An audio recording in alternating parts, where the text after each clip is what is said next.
Hey folks, Greg here. I was going to make a video on Jaclyn Forbes. She's doing a what I eat in a day video. She just did one on the 7th July. And she has a lot of subscribers. She has over 250,000, 260,000, 63,000 subscribers. So she's doing pretty good. She has a large channel and she has a big following of people that like to listen to her advice. So what I'm going to do is I'm going to review what she eats in a day. I haven't seen the video. I just started it, so this is going to be a little impromptu. First, I want to say, folks, that if you landed here, go ahead, hit subscribe, hit the like button, leave a comment if you like it, leave a comment if you don't like it. I don't mind. Also, I need to inform you that I am not a medical doctor. I don't have a degree in nutrition. So if you need to get any advice, you have to go to the person or persons that wear white coats. They usually wear a stethoscope around their neck and get your advice from them sometimes, and a lot of times they're overweight. I'm gonna lift up my soy milk. Oat is a close runner-up, but that's about it. No. She's here. She's talking about soy milk. There's a big push for people not eating, just drinking milks that have nothing to do with animals. So they think that these milks are quote unquote healthier for you. And there's a lot of studies that are out there that say that they're healthier for you. So I'm going to say this, that studies, you have to be careful of studies. Studies can be easily manipulated. So I'm going to say this, I've looked into a lot of these studies, and a lot of them are where you have a company that goes under another company name and they produce this study that says that our product is great. They're just doing it another name. That's how a lot of studies are going. You have to be careful of studies. Usually money is behind it to get people to buy more products and manipulate the studies. So it sounds like to me she's going to eat a lot of carbs. She's going to have oatmeal and fruit. So she's going to start off her day with a lot of carbs.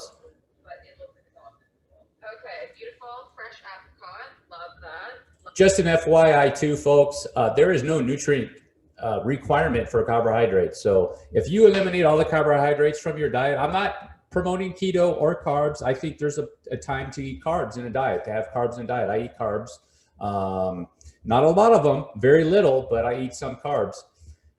There is no nutrient requirement to eat carbs. There's just not any. If you can eliminate carbs from your diet, and you'll be perfectly okay, you will not die. If you eliminate all the fats or you eliminate all the proteins, it's obvious what will happen. You can't do that. But carbohydrates, you can. Oh wait, I sure you want more vegan. Vegan protein powders are probably just as good as if you buy any protein powder that's non-vegan. Protein powders are protein powders. And do I think that you get a little bit of a benefit from it? Yeah, you might a little bit, but your best source for protein, in my opinion now, remember, I'm not a doctor, in my opinion, is getting your proteins from actual animal sources. So more closely related to us instead of getting them from animal products. And again, like, I don't want to go into the studies too much and try to beat you over the head with that, but you have to be careful of these studies. They can easily be manipulated. So be careful what you read. I've read a lot of them. I've given up on 99% of them because of that. Also, I want to interject something here too. Like, when I'm talking about this information that she's putting on here, or any information I'm talking about, I'm going to relate it more to longevity. There's a difference between longevity and wanting to live a long and healthy life and performance. Protein powders are for performance. They have their use. So if you want to perform, be more like a bodybuilder, for example, then they would work in that instance where you need to maybe intake more protein instead of eating all red meat or eating more stuff that requires you to take in more protein. However, a bodybuilder, we all know, and we don't need to explain anything, is not a healthy, long way to live. End of story. I think that's pretty clear. So there's a difference. I want to be clear. There's a difference between longevity and living a healthy life and then doing it for performance. Two totally different things. So if you want to be able to run fast, run a 100-yard dash, 100-meter dash, etc., or run a mile, you want to intake for performance, which is different. Doesn't mean it's longevity. Longevity is a different type of lifestyle and eating pattern. After she's eaten this food, the oats, she's going to have some fruit, and she's going to have some coffee. I'm not against coffee. I think having a couple coffees a day is okay. I don't think there's anything wrong with it. there's other people there. Don't drink coffee; it's bad for you, and all these. It stimulates your adrenal glands and all this other stuff. So I am not. I think having one or two a day is okay. Me personally, I would say I probably drink too much coffee. I have a couple cups of caffeinated coffee a day, and I have a couple decaffeinated cups in a day. So, but with her, what I am wondering after she's had this breakfast is how soon is she going to be hungry again after eating the oats and eating the mango or whatever else she had, the fruits and stuff, and having a cup of coffee. If I had that in the morning at say 8 o'clock or 8:30, I would be hungry at 10:30 or 11. Melt everything in the microwave. So I go ahead and stop it there, folks. She's going to have a more carbohydrate rich diet. Obviously, we all know that vegans have high carb diets. The thing that I want to stress that's important with a lot of the vegans that are younger, say in their 20s, early 30s, and even into their late 30s, when you're that young, you're very robust, I should say. You're very robust at that age of 20, 30s, even early 40s. And when you are young, you can darn near eat anything and you're not going to notice the negative effects or consequences of that diet for years to come. So with this whole big push with this vegan diet right now, I'm curious to know what's going to happen to some of these folks that just stay strictly vegan, if they genuinely are on this diet, and how is it going for them 20 years down the road? I'd be curious to really find out. It'd be interesting to know. All the time. She's having avocado on the toast. It's interesting. And I used to believe this too. I was told that whole wheat bread was like healthy for you because that's what we were brainwashed. We were growing up. I grew up in the 80s when that was all coming out. I remember the time in the 80s when they came out with the green boxes of Snackwell cookies, and they were completely fat-free. And they said, hey, if you don't eat fat, you're not going to get fat. That's what brainwashed into us when we were kids. And also, it was pretty much brainwashed into us that, hey, if you eat white bread, that's bad for you. If you eat whole wheat bread, that's bad for you. I've came to the conclusion out of bread and any of the bread type products are using grains like that. They're not good for you at all. You don't get any nutrients out of them. All you're getting is energy. And it's actually, if you really want to get carbohydrates, in my opinion, the more natural source to get them from is fruits, period. Get them from fruits is probably the best. I actually kind of like potatoes. A lot of people are against potatoes. I don't think that's a pretty good source, but bread is a manufactured by man product that if you actually go back and read the history of bringing in bread in the late 1800s, so it would have been the 19th century or thereabouts. Don't quote me on that, but it's somewhere around there. And with bread, there was a bunch of groups in the United States that came out and they said, that is not food. Can you eat that? Here's a good thing to go by. Could you eat bread only and live? Is it nutritious? No. No, it's not. Am I saying avoid it completely? No, of course not. I'm not saying that. Do I avoid it? Yes, I pretty much avoid it. Bread, period. But what I do is on some occasions I have bread. I'll have pizza like maybe once a month, or I have like something else, go to a sandwich shop and have a sandwich shop. I don't completely avoid it. I don't go crazy and go, nah, I'm not going to have bread. No way, man. If you have one piece, you're going to die. But no, I don't believe that. But with the bread, you don't want to have that in your diet regularly if you want to be healthy. Just go by that one thing. If I hold up a piece of bread, I go hold up a piece of bread and show it to you. Here you go. Here's your piece of bread. Can you live off this bread and live? No. Can you do it with fruit? No. Can you do it with avocado? I don't think so. I don't think so with avocado. I really don't understand people eating fake eggs. I mean, would I try fake eggs? I would. I have not tried them.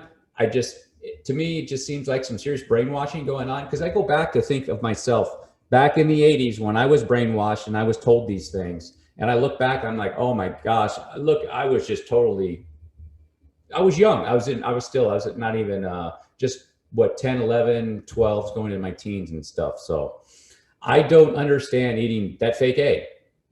That right there is something that the Army would serve you when you're out in a field. It makes you wonder if she's trying to make the food look pretty for the video rather than being interested in eating something that's nutritious. Just curious, food for thought.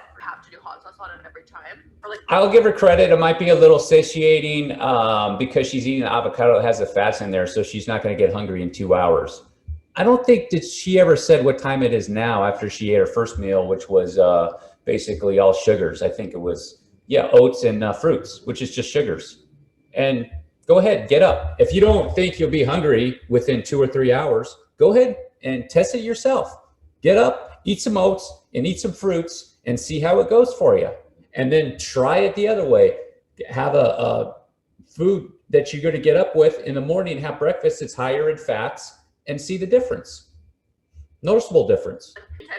Now, also, too, I'd say this is that if you have consistently been eating a high carbohydrate diet and then you throw in this one day with higher fats in it, like maybe an avocado, it might not work because you actually have to train your metabolism. Your metabolism is always burning fats, it's always burning sugars. But if you do a study on the word metabolism, meta means to change. So your metabolism has changed from burning from fats, burning sugars, burning carbs, glucose, whatever you want to call it. I want to go into the details, but it's pretty simple. If you look at it like this, burns fats, burns carbs, but it's not just switching on and off. It's not a switch. So like, for example, when you go to sleep, okay, your fat burning will go up and your sugar burning goes down. But then if you say are sitting down and you get up and you got to move real quick, well, your sugar burning will go up and your fat burning will go down a little bit more. That's kind of how it works. And that's more along the line of the Greg theory.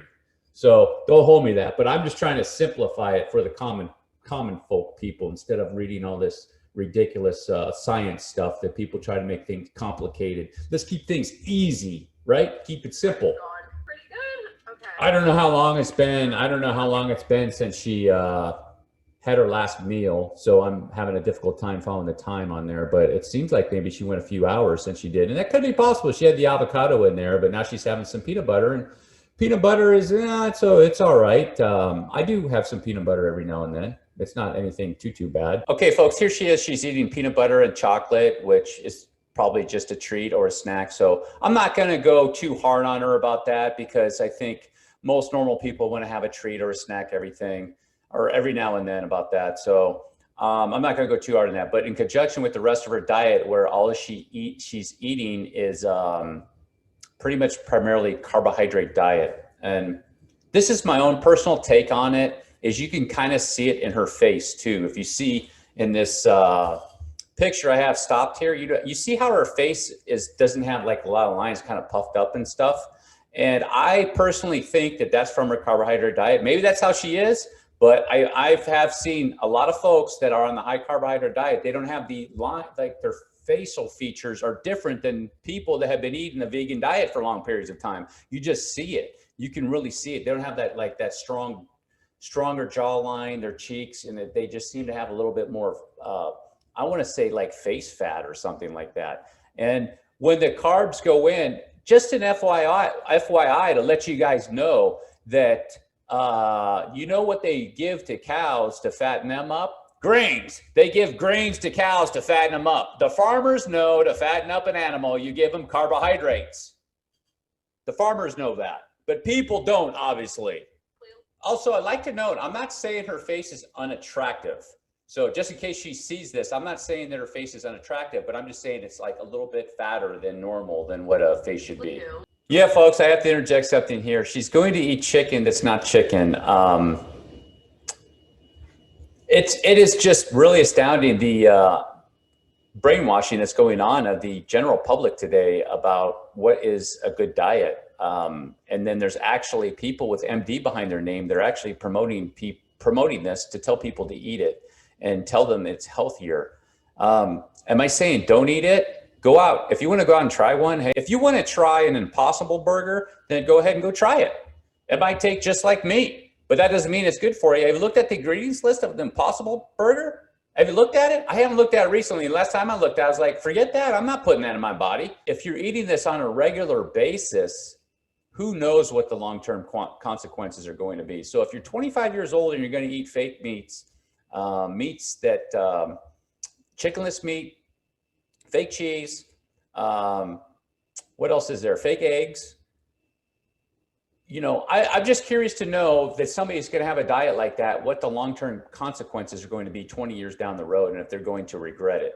She didn't say what kind of oil was in the pan, but I would gather to guess she's probably using olive oil. Lazy way to do it, but we're here. To cook my foods, I use lard. It's pork fat. I use lard, I use beef tallow, and I use butter.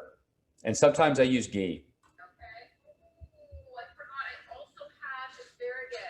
I stay away. One of the things that I stay away from, olive oil is not too bad if you use it sparingly. Your saturated fats, in my opinion, by far are the healthiest. I have another video on that, on how saturated fats actually will protect your gut. I did a study on myself, and it does work. As a matter of fact, I'm going to go out on a limb and say this. Now, remember, I'm not a doctor. I'm not an MD. I don't have a nutrition degree. Most of Crohn's disease and the irritable bowel syndrome and all these other syndromes and problems that's going on with people's gut is more than likely the lack of saturated fat in their diet, because saturated fat protects the gut. First of all, I'll tell you what I had today. I had a New York strip with sausage. I had cheese. I had eggs. And I had some watermelon. Because it's summertime, I'm a lot more active, so I eat a little bit more carbs. So I had some watermelon. I had some raw milk. That's what I had today. We have to talk about to the eat. farm boy feta. Apparently it's sold out. And if I did a video, I have a video in Spanish on a diet that I did like that. But if I did a video on what I ate in a day, then she would see on there and go, oh my gosh, look at that guy. He's going to die of a heart attack. And let me tell you something. I used to eat kind of like how she's eating a long time ago. I didn't eat the fake chickens and all that other stuff. I did have a little bit of meat in my diet, but it was more of American standard diet. And I was a lot worse off. I'll tell you right now, I consistently had high blood pressure, 140 over 90.